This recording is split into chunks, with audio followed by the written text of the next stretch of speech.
আসসালামু আলাইকুম।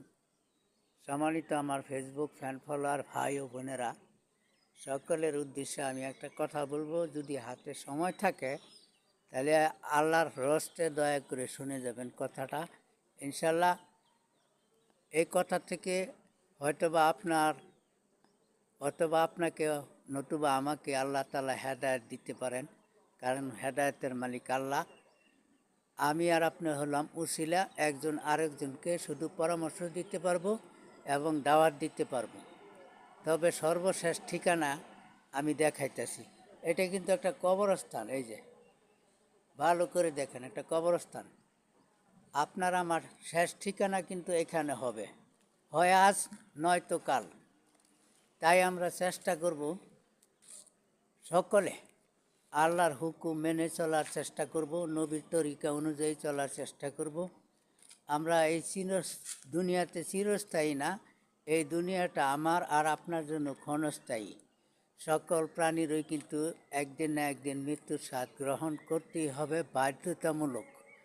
হ্যাঁ, এখানে কোনো জোর জবরদস্তি চলবে না, ওজোর আপত্তি চলবে না, কারণ মৃত্যু আপনার হাতে আমার হাতে না, স্বয়ং আল্লাহ পাক রাব্বুল আলামিনের হাতে মৃত্যু। আল্লাহ যখন আপনাকে আমাকে সৃষ্টি করেছেন তখন থেকে আপনার আমার জানা এবং শুনে আসতেছি, দেখে আসতেছি। হ্যাঁ, প্রজন্মের পর প্রজন্ম চলে যাচ্ছে আর উদয় হচ্ছে।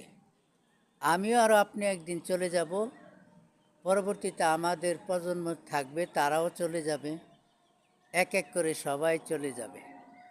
তাই দয়া করে চেষ্টা করি সবাই আল্লাহর হুকুম মেনে চলার। ইনশাল্লাহ এ দুনিয়াবি জীবন থেকে কি পাইছেন? কিছুই তো না। আপনারা আমার শেষ গন্তব্যটা তো এইখানেই হবে, বাসতলায়, তাই না?